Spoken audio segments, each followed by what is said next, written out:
Hello dear friends. आज हम बात करेंगे रिगार्डिंग द डाउन सिंड्रोम।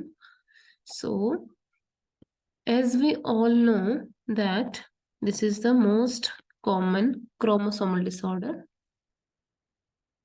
ठीक है, लेकिन इसकी थ्योरी रटने से की जगह we will understand it through the photographic memory, because जो फोटोग्राफिक मेमोरी होती है that we remember the most. Okay, so here you can see first of all तो डाउन सिंड्रोम को हम पिक्टोरियल बेसिस पे लर्न करेंगे। ठीक है, सो सपोज आपके सामने एक इस तरह की image I. First of all ये है क्या? This is the karyotype. ठीक है, कि क्रोमोसोम्स का पैटर्न। ठीक है, कैरियोटाइप।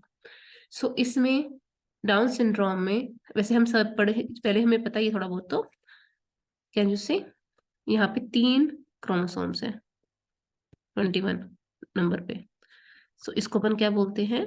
Trisomy chromosome 21। इसका मतलब होता है कि 21st जो 21 नंबर पे जो क्रोमोसोम्स हैं वो 3 है, ट्रिप्लिकेट है। ठीक है, और ये क्यों हुए? Because of meiotic non disjunction। अब what is this meiotic non disjunction? ये क्या होता है? सी, जब भी हमने पहले भी पढ़ा है, जब भी मियोसिस होता है तो क्या होता है? एक पैटर्नल क्रोमोसोम एक मैटरनल क्रोमोसोम आपस में जुड़ता है, राइट? लेकिन समटाइम्स क्या होता है कि मियोसिस के उसके बाद फिर सेपरेशन होता है। लेकिन जब सेपरेशन नहीं हो पाता और मान लो कि मदर के 2 क्रोमोसोम, स्पेशली कॉमनली होता है मदर्स के थ्रू आता है एक्स्ट्रा क्रोमोसोम, मदर्स के सिंगल की जगह 2 क्रोमोसोम्स चले गए साथ में। ठीक है, मतलब मियोसिस के टाइम पे जो सेपरेशन होना चाहिए था इनका आपस में, वो नहीं हुआ। ठीक है, meiotic non disjunction of the chromosomes. ठीक है, इट फॉर्म्स द ट्राइसोमी 21। और ये आपके डाउन सिंड्रोम के 95% केसेस का कॉज है। ठीक है, ट्राइसोमी 21। इसके अलावा और क्या कॉजेस होते हैं डाउन सिंड्रोम के? 95% किसकी वजह से हुए? ट्राइसोमी 21 की वजह से। ठीक है, और सिर्फ 1% होते हैं मोजाइकिज्म की वजह से। उस पर मैं अलग क्लास लूंगी कि मोजाइकिज्म क्या होता है। ठीक है, और रिमेनिंग जो 4% है ना, वो हमारे होते हैं ट्रांसलोकेशन की वजह से। ठीक है, और ये ट्रांसलोकेशन मोस्ट कॉमनली होता है 21st क्रोमोसोम और 14 नंबर क्रोमोसोम के बीच में। ठीक है, तो अगर हम बात करें कि डाउन सिंड्रोम का मोस्ट कॉमन कॉज क्या है, वो है ट्राइसोमी 21। 1% कॉज सिर्फ मोजाइकिज्म की वजह से होता है, और सिर्फ 4% केसेस में डाउन सिंड्रोम आपका ट्रांसलोकेशन की वजह से हो रहा है। लेकिन इसके अंदर एक बहुत ज्यादा इंपॉर्टेंट पॉइंट है जो कि एक पोटेंशियल क्वेश्चन हो सकता है कि बैलेंस जो ट्रांसलोकेशन है, जो बैलेंस ट्रांसलोकेशन है वो किसकी वजह से हो रही है? Balance translocation is because of, sorry, जो बैलेंस ट्रांसलोकेशन है अगर मान लो उसकी वजह से डाउन सिंड्रोम हो गया। ठीक है, ध्यान सुनो, अगर किसी पेशेंट में, किसी मतलब कि पेरेंट्स में, मदर के आगे जो मतलब बेबी हो रहा है उसमें अगर बैलेंस ट्रांसलोकेशन केस है 21 21st क्रोमोसोम का, ठीक है, उस केस में 100% रिस्क है कि वो डाउन सिंड्रोम होगा उस बच्चे में। ये क्वेश्चन हो सकता है कि अगर बेबी में बैलेंस ट्रांसलोकेशन हुई है 21st क्रोमोसोम की, तो how much is the risk for developing down syndrome? So this risk is about 100%।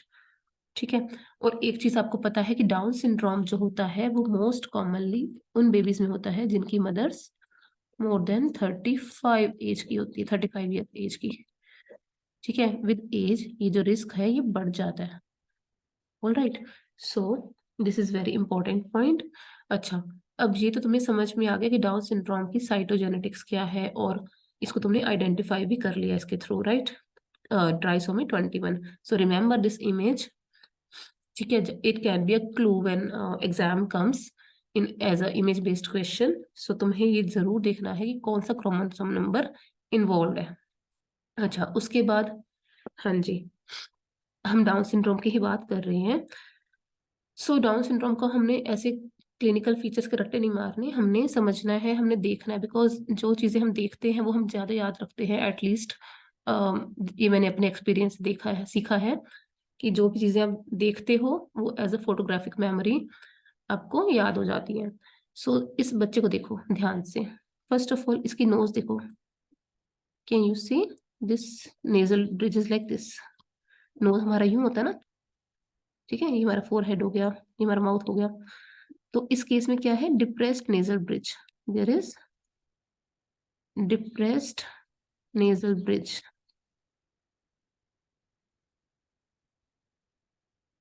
All right, second most important point is, can you see इसकी आईज देखो,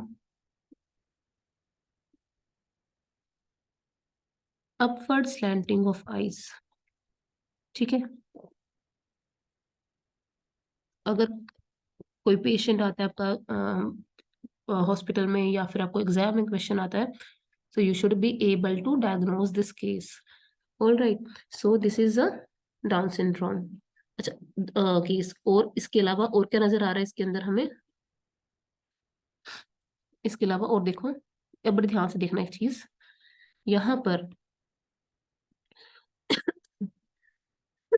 सॉरी, यहाँ पे आप देख सकते हो ये हमारा इनर कैंथस रहा, ये हमारा आउटर कैंथस। तो अगर मैं अपने इनर कैंथस से आउटर कैंथस की तरफ एक लाइन खींचूं, ठीक है, और इसको सीधा लेके जाऊं, तो जनरली क्या होता है, हमारी आईज, नॉर्मली क्या होता है, आईज इस तरह से होती हैं और हमारा ईयर लोब्यूल जो है 1/3 ऊपर होता है, 2/3 नीचे होता है इसके, इस लाइन के। ठीक है, लेकिन इस केस में आप देखो ये रहा, ठीक है, और हमारा कान है नीचे। तो एक और फीचर रहा, लो set years, low set years, depressed nasal bridge, upward slanting of eyes. ये जो अपवर्ड स्लैंटिंग है ना, इसको अपन बोलते हैं मोंगोलॉइड फेसिस, मोंगोलॉइड स्लैंट। ठीक है, अभी मैं तुमको एक चीज और बताऊंगी कि एंटी मोंगोलॉइड स्लैंट कहाँ कहाँ पाया जाता है और वो होता क्या है। खैर, अभी हम देख रहे हैं डाउन सिंड्रोम, तो हमने कौन कौन से फीचर्स देखे, लो set years, upward slanting of eyes, and depressed nasal bridge, sorry, depressed nasal bridge, low set ears, upward slanting of eyes। अब इस बच्चे का माउथ देखो, कुछ चीजें बहुत ही इसके अंदर बहुत ही क्लियर कट है इस फेस के अकॉर्डिंग। तो कैन यू सी हियर, इस बच्चे की टंग प्रोट्रूडिंग है, प्रोट्रूडिंग टंग वाला एक हंसता खिलता हैप्पी बच्चा। हैप्पी से होते हैं मतलब खुश रहते हैं, हंसते रहते हैं बच्चे, ये टंग प्रोट्रूडेड होती है इनकी। ठीक है, स्मॉल माउथ होता है, ठीक है, स्मॉल होता है पर ओपन होता है, वाइड ओपन। ठीक है, कैन यू सी, वैसे छोटा है पर वैसे ओपन है, बिकॉज ऑफ प्रोट्रूडिंग टंग। और कभी कभी ये टंग फरोड होती है, मतलब बीच में से थोड़ा सा कट होता है। ठीक है, अच्छा, which can be there which can not be there. अच्छा, और आप क्या देख पा रहे हो इसके अंदर, can you see something else. Okay, so ये 3-4 फीचर्स आपको पता चल गए। अब हम देखते हैं next image, next diagnostic feature of Down syndrome.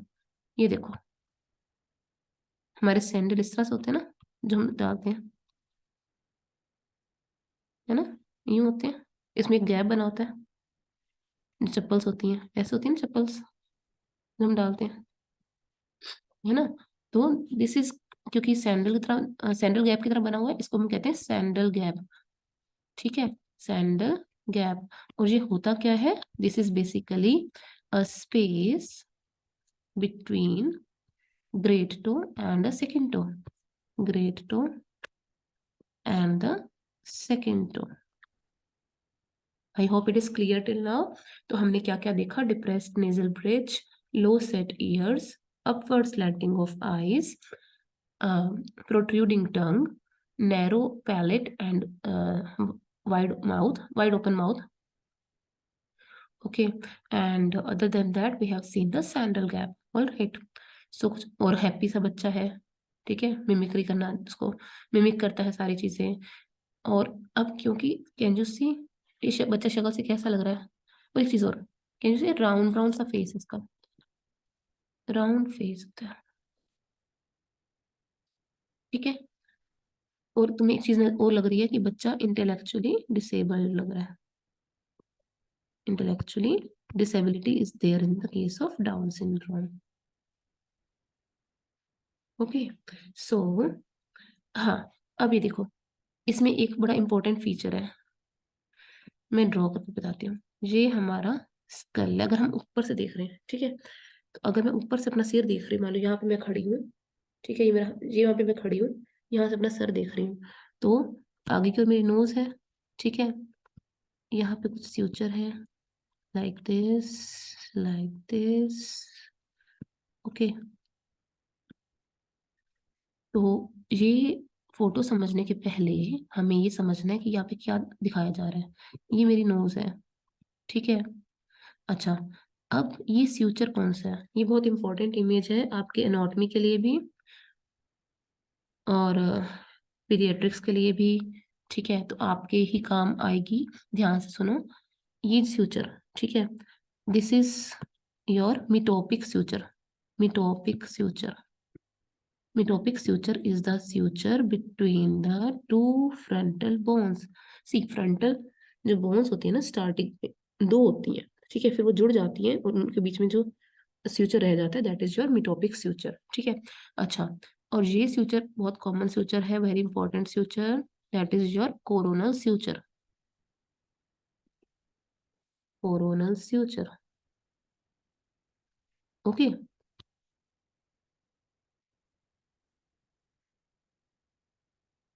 Coronal suture, okay. तो yes, this is your coronal suture, ठीक है।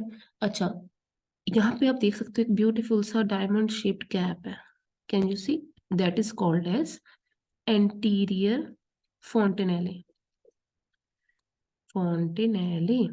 ये क्या होता है बेसिकली, जो न्यू अपना फीटस होता है ना हमारा, बेबी के बेबी होता है जो, जब वो अपनी मम्मा के जब वो अपनी मम्मा के यूट्रस में होता है, तो उस टाइम पे, ठीक है, जो स्कल होता है वो बन रहा होता है, और उसके बाद भी क्योंकि जो है बच्चे का जो स्कल है वो पूरी तरह से अभी बोन्स है डेवलप हो रही है ना, तो उनको स्पेस चाहिए, इसलिए there is a membranous space between the bones which is called as fontanelle, ताकि सिर जो है मोल्डिंग करके आराम से अपना बाहर आ सके, और दूसरा उसकी अच्छे से ग्रोथ हो सके। So this space is called as anterior फोंटेनेले।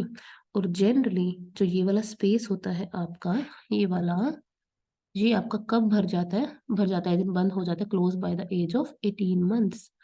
एक ट्रायंगुलर स्पेस होता है, ठीक है, sorry it is a diamond shaped, sorry it is a diamond shaped space. And दूसरी बात, इसका नॉर्मल साइज क्या होता है, 2.5 by 2.5, ठीक है। सो उस केस में नॉर्मली, ठीक है, बट अगर इसका साइज आपका, बट डाउन सिंड्रोम के केस में जो एंटीरियर फोंटेनेला है उसका साइज वाइडर हो सकता है, तो we can see the wide और even not closed anterior fontanella even after the age of 18 months, यानी कि 1.5 साल के बाद भी हो सकता है उस बच्चे का जो एएफ है एंटीरियर फोंटेनेला वो ओपन हो। So you have to think see that, ठीक है। अच्छा, इसके अलावा what we were talking about कि यहाँ पे क्या है, this future is called as sagittal future, sagittal, ठीक है। और लास्टली ये जो लैम्डा शेप्ड स्पेस बन गया ना, सो ये जो ये वाला फ्यूचर है that is called as your lambdoid future, ठीक है। सो आई होप इतना क्लियर हो गया है आप सबको। अच्छा जी, तो इसमें कुछ और पॉइंट्स भी जो है मैं बताना चाहूंगी। अच्छा, अब देखना, ये मैंने तुम्हें बताया था नॉर्मल एक जो स्कल है उसके फ्यूचर्स वो कैसे दिखते हैं, ठीक है। अब हम देखेंगे, ये तो था नॉर्मल, ठीक है ना, ये हमारी नोजी हो गई, ये हमारा मिटोपिक फ्यूचर हो गया, ये हमारा एएफ हो गया, ये हमारा कोरोनल फ्यूचर हो गया, ये सजाइकल फ्यूचर हो गया, लैम्डोइड फ्यूचर। अच्छा हाँ, यहाँ पे एक छोटू सा फ्यूचर और छोटा सा फोंटेनेला और होता है triangular shaped, that is called as your posterior fontanelle, ठीक है, और ये आपका भरता है 2 to 3 मंथ्स ऑफ एज में भर जाता है। अच्छा, अब मेरा क्वेश्चन है, कितने फॉन्टेनेला होते हैं भाई हमारे स्कल में? तो देर आर 6 फॉन्टेनेले। ठीक है, हमारे पास सिर्फ ये 2 फॉन्टेनेले नहीं होते, हमारे पास 6 फॉन्टेनेले होते हैं। एक तो हो गया एएफ यानी कि एंटीरियर फॉन्टेनेला, एक हो गया पोस्टीरियर फॉन्टेनेला, 2 होते हैं मेस्टोइड फॉन्टेनेले, और दो होते हैं स्फिनोइड फॉन्टेनेले, और 2 होते हैं मेस्टोइड फॉन्टेनेले। ठीक है, तो टोटल मिला के हमारे पास 6 फॉन्टेनेला होते हैं। अच्छा, अब मैं बता रही थी ब्रेकिसेफेली के बारे में। ब्रेकिसेफेली का क्या मतलब है? अब देख सकते हैं इसका सिर कैसा है, राउंड सा फेस है, लेकिन स्कल ऐसा है, मतलब कि यूं करके, यूं। तो हियर देयर इज फ्लैट ऑक्सीपिट, ये जो चीज है पीछे की, दैट इज फ्लैट। अब वो फ्लैट क्यों है उसका रीजन मैं बताती हूँ। वो इसलिए हुआ क्योंकि जो मेरा कि अनफॉर्चुनेटली सिमेट्रिक स्यूचर है, ये हमारा एएफ है, ये कोरोनल स्यूचर है। अनफॉर्चुनेटली कोरोनल स्यूचर की प्री मेच्योर फ्यूजन होगी, टाइम से पहले ही बंद होगा, तो दैट लीड्स टू, जो प्री मेच्योर फ्यूजन है कोरोनल स्यूचर का, दैट लीड्स टू ब्रेकिसेफेली। ठीक है, ब्रेकिसेफेली, सेफेली माने हेड, ब्रेकी माने छोटा, स्मॉल। ठीक है, तो बच्चे का जो सर है वो छोटा होता है, राउंड फेस होता है, फ्लैट एक्सिपिट होता है, आगे से गोल गोल से होता है, और पीछे फ्लैट, कैन यू सी? ठीक है, so this feature you have see. अच्छा, और आप याद कर सकते हो कि जरूरत से टाइम से पहले ही बच्चे का जो स्कल था वो प्रीमेच्योरली फ्यूज होगी स्क्यूचर्स, और बच्चे की इंटेलेक्चुअल डिसेबिलिटीज देयर। ठीक है, अच्छा जी, ये पूछ सकते हैं पेपर में, ये क्या वाला है, can you say? This is something dactyly, dactyly is means pertaining to fingers. ठीक है, मतलब fingers related. This feature that is inward, inward से इनवर्ड होना, I am not getting the right word, inward मतलब कि, ठीक है, ऑफ दिस थिंग, अपने 5th फिंगर है, ठीक है, वो ऐसे हो जाती है, inward curvature, inward curvature will be better term, inward curvature of the अपना फिंगर। ठीक है, दैट इज यानी कि little finger, that is called as the clinodactyly. Basically clinodactyly means कि inward curvature of the finger. ठीक है, specially down syndrome में 5th finger जो हमारी यानी कि हमारी लिटिल फिंगर होती है वो इनवर्ड होती है। Okay, so this feature you should know that clinoidectomy is present in case of Down syndrome. Okay, so very important. This pic is one of my uh, embryology books pic. ठीक है, embryology की book में से लिया है मैंने, 11 से। Can you see? Very clear, single palmar crease, single palmar crease, और इसको अपन क्या बोलते हैं? Simian crease, simian crease. ठीक है जी, ओके नेक्स्ट। अच्छा, ये वही उस टाइप का ही बच्चा है, मुंह खुला है, प्रोट्रूडिंग टंग है, छोटे छोटे कान है, अपवर्ड स्लैंडिंग ऑफ आईज है, डिप्रेस्ड नेजल ब्रिज है, हाइपोटोनिया भी होता है सच, हाइपोटोनिया बच्चे में, बच्चे की जो टोन है वो काफी कम होती है। जैसे टोन क्या होती है, बॉडी की जो नेचुरल हमारी रेजिस्टेंस होती है, ठीक है ना, मसल्स की, तो लेकिन इस केस में बच्चे की जो टोन है वो कम होती है, तो we call it as floppy infant. See, floppy infant के काफी सारे कॉजेज होते हैं, जिसमें से वन ऑफ द कॉज हमारा डाउन सिंड्रोम है। ठीक है, ओके जी, आगे चलते हैं। सो ये पिक्चर मैंने इंटरनेट से ली है। ठीक है, सो अब इसमें अब देखो कुछ और इम्पोर्टेंट फीचर्स हैं जो कि पेपर में पूछ सकते हैं। फ्लैट नेजल ब्रिज की हमने बात कर ली, अपर स्लैंटिंग की बात कर ली, छोटे कानों की बात कर ली। हाँ, इसमें शॉर्ट नेक भी होती है, और एक चीज और, कैन यू सी आईज जो है ना, ठीक है, epicanthal folds are there, can you see? Very clear picture, very beautiful picture. ये अपर जो हमारी अपर आईलिड है ना, जैसे हमारी आंख है, अपर आईलिड है उसका जो स्किन फोल्ड है, ठीक है, वो इनर कॉर्नर ऑफ आई को कवर कर लेता है लाइक दिस, ठीक है। So that is called as epicanthal fold. इसको मैंने कैसे याद किया हुआ है बेसिकली, कैंथस कॉर्नर्स हो गए, एपी मतलब ऊपर वाला, ऊपर वाले आईलिड की स्किन फोल्ड है जो कि नीचे वाले कॉर्नर को डिप कवर कर रही है, ठीक है। अच्छा, एक बहुत ही ज्यादा important feature which you can C over here, which you can see definitely over here is that यहाँ पे आपको कुछ नजर आ रहा है आईज में, बहुत आईज में बहुत क्लियर है कि जो आईज है ना ये हमारा प्यूपिल है सपोज, दिस इज, ठीक है। सो यू कैन सी यहाँ पे आइरिस में स्मॉल टिपिकली वाइट कलर के स्पॉट्स है, these spots are called as Brushfield spots of iris. हालांकि उसके बहुत सारे और कॉजेज भी होते हैं, but Down syndrome is one of the common cause of this thing, Brushfield spots of iris. So I hope it यहाँ तक क्लियर है। अच्छा, ये थे इसकी पिक्टोरियल रिप्रेजेंटेशन। अब लेकिन मैंने कैसे इसको याद किया हुआ है, उसको मैंने याद किया है एक निमोनिक के फॉर्म में, लेकिन लेकिन लेकिन एक चीज मैंने आपको कही थी, मैं बताऊंगी कि एक हमने बात की है मोंगोलॉइड स्लैंटिंग की, एक होता है anti mongoloid slant, anti mongoloid. See, mongoloid slanting में क्या है, अपवर्ड स्लैंटिंग, ठीक है। और क्या नाम है इसका, एंटी मोंगोलॉइड में होता है डाउनवर्ड स्लैंटिंग ऑफ आइज, ठीक है, डाउनवर्ड स्लैंटिंग। मोंगोलॉइड किस में पाई जाती है, डाउन सिंड्रोम में। और एंटी मोंगोलॉइड किस में पाई जाती है, मैंने anti Mongoloid is found in richer Collins syndrome. अभी फिलहाल आप नाम लर्न करो, उसके बाद मैं नेक्स्ट वीडियो में इसको डिटेल में बताऊंगी कि ये होता क्या है, ठीक है। Treacher Collins syndrome and second one is your cri du chat syndrome. So it can be asked in your exam, ठीक है, कि anti mongoloid slant is found in sometimes, कुछ बुक्स कहती है कि नूनन सिंड्रोम में भी इट इज देयर, ठीक है जी। सो ये चीजें आपको पता होनी चाहिए। सो एक चीज और मैं करना चाहूंगी, feature clear, can you see face कैसा है इसका, राउंड तो है बट मतलब वैसे गोलू गोलू सा फेस है, लेकिन आगे का पार्ट फ्लैट है, पीछे का पार्ट फ्लैट है।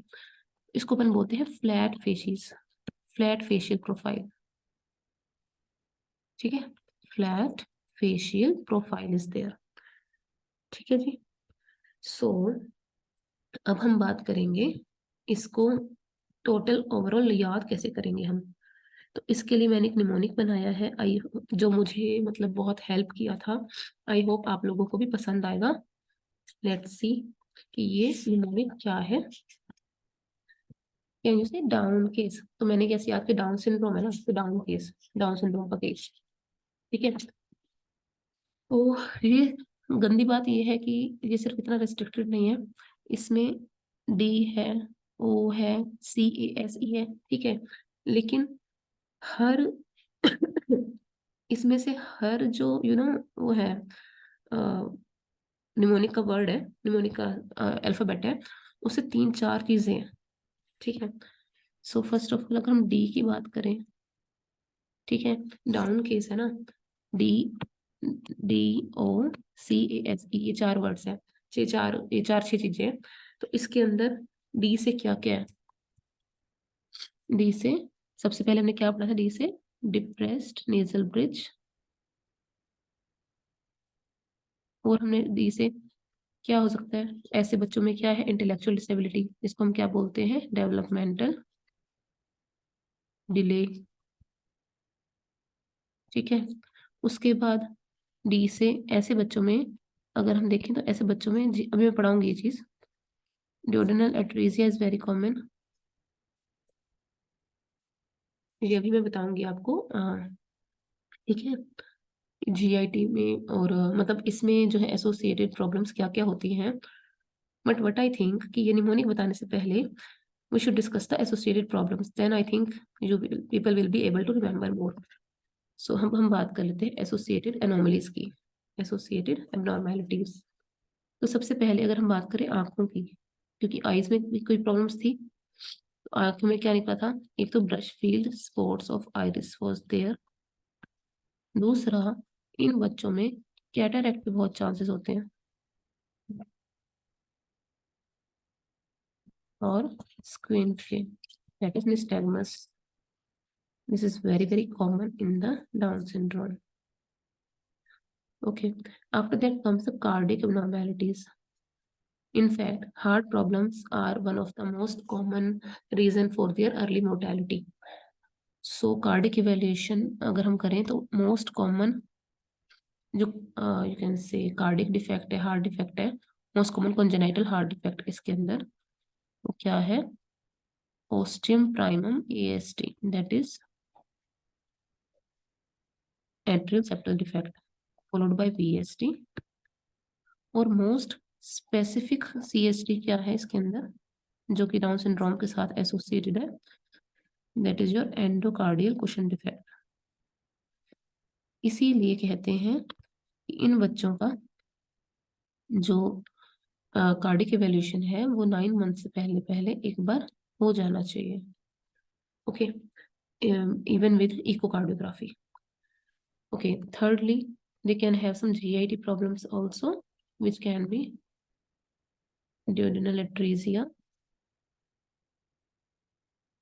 annular pancreas, and Hirschsprung's disease. Hirschsprung disease. Other than that, these patients have increased risk for leukemias. All right, especially the most common is acute promyeloblastic leukemia. ये paper पूछते हैं कि कौन सा ल्यूकेमिया है इसके अंदर most common, acute promyeloblastic leukemia M7. ठीक है जी. अच्छा, इसके अलावा ALL भी हो सकता है उसको. ठीक है, ओके. उसके बाद और क्या हो सकता है ऐसे बच्चों को, GIT प्रॉब्लम्स हमने डिस्कस कर लिया, कार्डिक प्रॉब्लम्स, हाँ, these patients have increased risk for Alzheimer's disease. Okay, sorry, Alzheimer's disease. Other than that, very commonly these are associated with congenital hypothyroidism. इसलिए उसका इवैल्यूएशन करना भी बहुत ही जरूरी बन जाता है. ठीक है, सो ये प्रॉब्लम्स हो गई. और इसके अलावा they have increased risk of lower respiratory tract infections. Okay, and they can have increased risk of hearing loss, especially conductive hearing loss. ठीक है जी. इसके अलावा इनको ओटाइटिस मीडिया होने के चांसेस हो जाते हैं बहुत कॉमनली. ठीक है जी. ओके, सो ये थे सारे इसके एसोसिएटेड प्रॉब्लम्स. अब हम आते हैं अपने प्यारे टॉपिक, अपने निमोनिक पे. ओके जी, yes yes yes. So we can see again, हम अब डिस्कस करेंगे क्लियरली फिर से. सो हमने बात की थी डाउन केस. ठीक है, डी से आता है डिप्रेस्ड नेजल ब्रिज. डी से और क्या है, अब हमने डी से जो जो पढ़ा हम उसमें लिख देंगे बस सिंपल. डी से हमने और क्या पढ़ा, developmental delay, that is intellectual disability.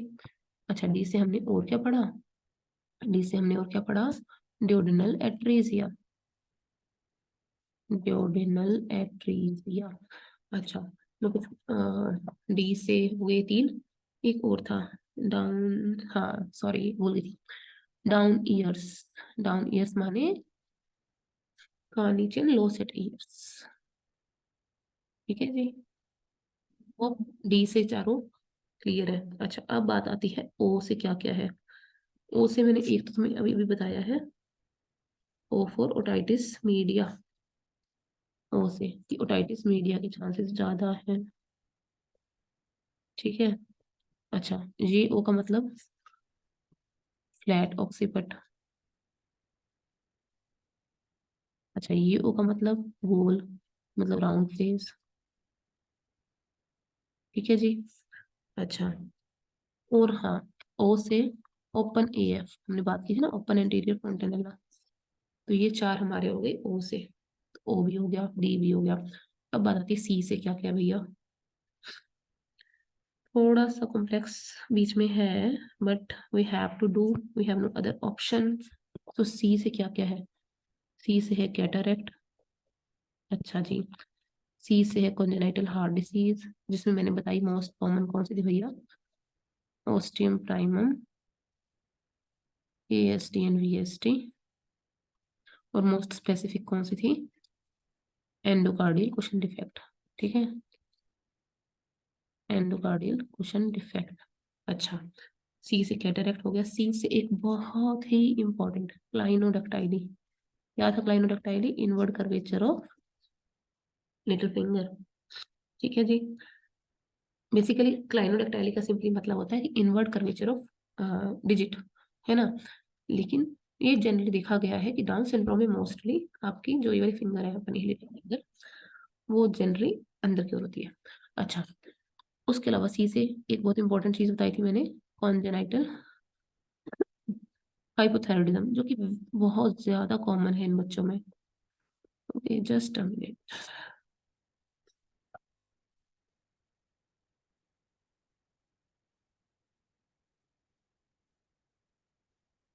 Okay, अब आगे बारी, सी के बाद किसकी बारी आ गई? ए की। ए से भला क्या क्या है? ए से बताया था मैंने एल्जाइमर्स डिसीज, है ना, कि इन बच्चों में बहुत ज्यादा कॉमन है। अच्छा, और दूसरा क्या था ए से? ईएमएल कौन से वाला बताया था मोस्ट कॉमन? एक्यूट प्रोमाइलोब्लास्टिक,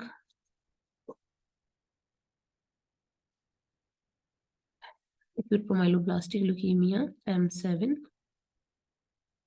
ठीक है जी। अच्छा, और ए से क्या था? और ए से क्या था? हाँ, very important, I forgot, annular pancreas. ठीक है। और इनमें एक बहुत ही कॉमन चीज है, शॉर्ट नेक, है ना। And there can be atlanto. Atlanto माने क्या है? हमारी फर्स्ट जो है वर्टिब्रा, यू कैन से, है ना। फर्स्ट वर्टिब्रा एटलस होती है, सेकंड एक्सियल होती है ना। तो कह रहे एटलस और ऑक्सीपिटल के बीच में सबलक्सेशन है मेम्ब्रेन की, तो atlanto occipital subluxation can be there. हमने टोटल कुल मिला के तीन सबलक्सेशंस पढ़ी है, एक तो ये हो गई, बाकी दोनों क्या होती है? हमारे लेंस में होती है। वो हम पढ़ते हैं मार्फन सिंड्रोम में, अपना हमारी होती है मार्फन सिंड्रोम में होती है सुपीरो दिस थिंग टेम्पोरल, और हीमोक्रोमेटोमस में, होमोसिस्टिन्यूरिया में होती है इंफीरोमीडियल। पर हम उसमें उसकी जो डिस्कशन है वो बाद में करेंगे। फिलहाल तुम्हें पता होना चाहिए कि एटलेंटो ऑक्सीपिटल सबलक्सेशन जो है वो आपके डाउन सिंड्रोम में वेरी कॉमनली प्रेजेंट है। अच्छा, तो ए हो गया हमारा जी। अब बात आती है एस से। एस से क्या क्या होगा?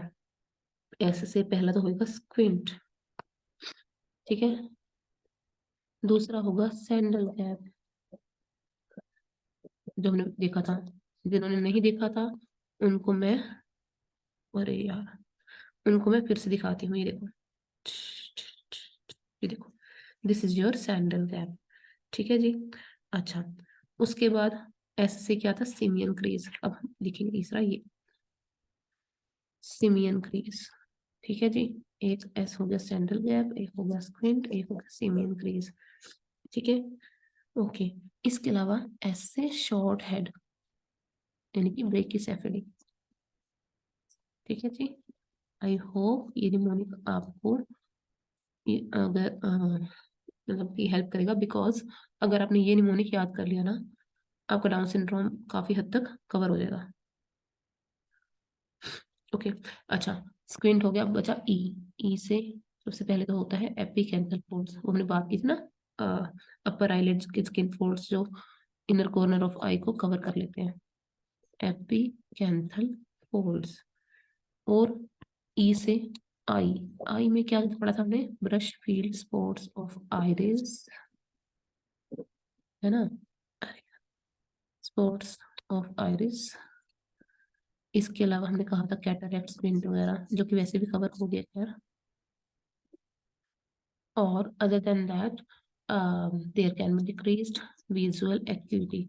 मोस्टली तुम देखोगे ना, ये बच्चों को चश्मे चढ़े होते हैं, मतलब मैंने देखे पर्सनली बच्चे, तो काफी मोटे मोटे चश्मे चढ़े होते हैं, हंसते खेलते प्यारे से गोलू गोलू से बच्चे होते हैं, ठीक है, विद राउंड फेस, बहुत ही हैप्पी टू, कहते हैं मैरी टू गो पर्सन होते हैं। अच्छा, सो ये हो गए तुम्हारे आई के फीचर्स। एंड तीसरा ई से मैंने याद कर रखा है ताकि मैं भूलू ना, एंडोकार्डियल कुशन डिफेक्ट, जो मैंने कहा था कि मोस्ट स्पेसिफिक आपकी कंजेनिटल हार्ट डिसीज है डाउन सिंड्रोम के केस में। So I hope this mnemonic will help you all. Okay, so अब हम बात करते हैं इसके मैनेजमेंट के रिगार्डिंग।